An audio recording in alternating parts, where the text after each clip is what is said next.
Hello, my name is Micaela Pizarro and this is my final presentation. Now we will do pronunciation exercise all together, shall we? Okay, let's open our books on page 12 and let's read instructions in exercise 2.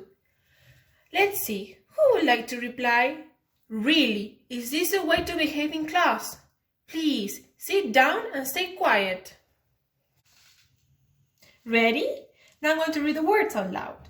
In group 1, bed, set, sleep. In group 2, wind, win, mean. In group 3, speed, read, bring. In group 4, fast, laugh, run. And in group 5, slow, no, come.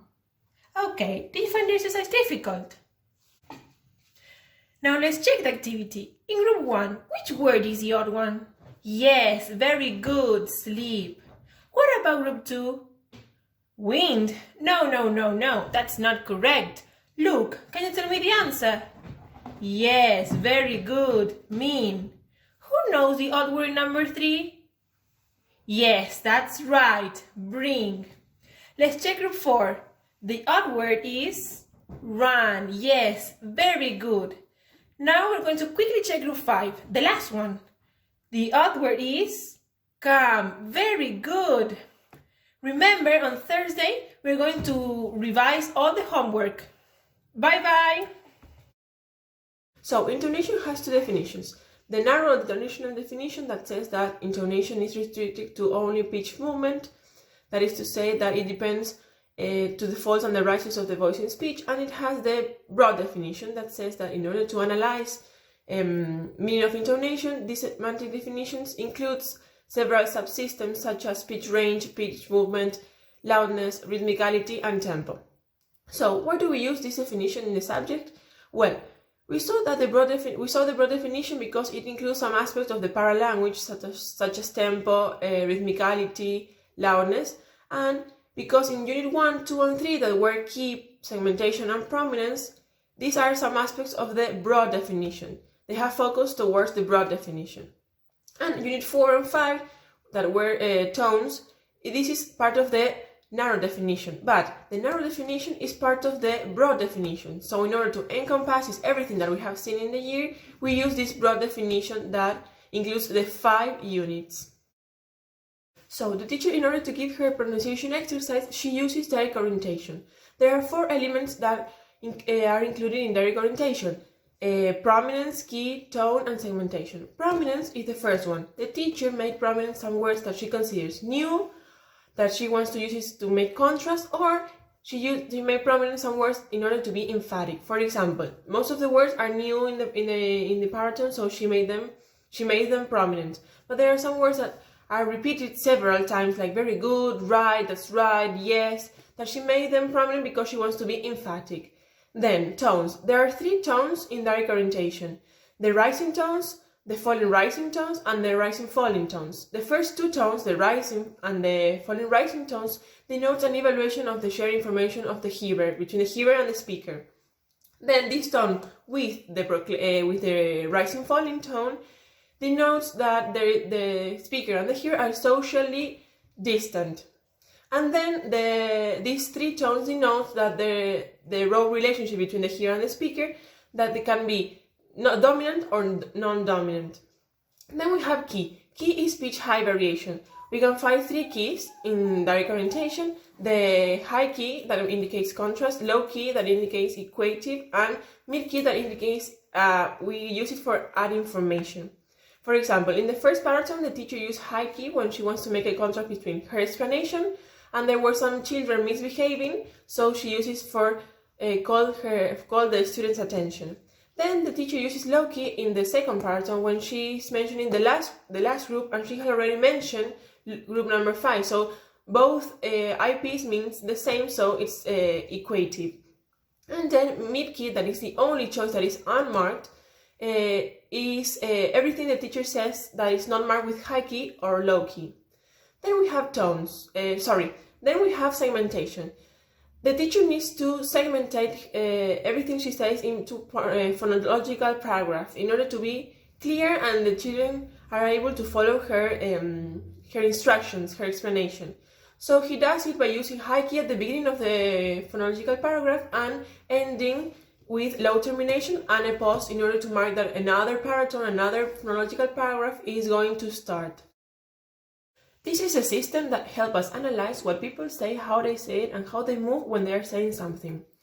Teachers try to use the three components of the threefold reality of communication in order to have interactive classes, and they don't speak like robots, and the class is less boring. The three components are verbal, paralanguage, and kinesics. Well, an example of verbal is everything the teacher has said during their explanation, the words that she used for the pronunciation exercise, the instructions, everything. Then paralanguage, we can see it in the first paratone when she called the students' attention, when she says, please, stay quiet, like she's angry. And then we can see it in the second paratone when she congratulates her student with her enthusiasm, that she's very happy because they have answered correctly. And then kinesis, we can see in the first part when she says, stay quiet, she signals. And then in the second part when she says, no, no, no, yes, that's right, she signals with her thumbs, everything she's saying, she signals with her hands. Well, we have tonality. Tonality is a segmentation of discourse into chunks, or IPs according to Wells, or tone units according to Brazil. In order to segmentate discourse into chunks, we have to take into account the three criteria: external criteria, internal criteria, and grammatical criteria. So, the external criteria, we can find pauses, anacrusis, pitch and unstressed syllables, lengthening on the syllable. I'm going to explain pause. Pause can happen in three places at the utterance. I'm going to explain pause at major constituent boundaries. For example, it happens between clauses or between subject and predicate. It can be filled or unfilled. If it is filled, it's because the speaker wants to prevent a potential speaker to interrupt the current speaker. For example, when the teacher says, please sit down and stay quiet. And if they are unfilled, it's when it's at the end of the paratone in order to start a new paratone. Then we have the grammatical criteria. There are many examples of grammatical criteria, but I'm going to explain vocatives and adverbials. Both vocatives and adverbials are not essential in the clause structures, and if they have a separate IP, it depends on where they are in the utterance. If they are initially vocatives, tend to have their own IP. For example, when the teacher says, look, can you tell me the answer? But if the teacher has said, can you tell me the answer? Look, this look at the end of the utterance is part of the tail, so it is in the same IP. It doesn't have a separate IP. And adverbials, if they are modifying a verb or an adjective, and they are in the middle of the sentence, they are in the same IP as the whole utterance. For example, when the teacher says, let's quickly check group 5, quickly is in the middle and modifying the verb check. Then we have, if the adverbial is in the initial position, like on Thursday evening, it has a separate IP. And then we have the internal criteria, that the minimum structure of an intonation group must have contain one stressed syllable. There are some, if the utterance has some unstressed syllables, this cannot have a separate IP. For example, when the teacher says, it is come, the word it or the word is are unstressed, so they can have a separate IP.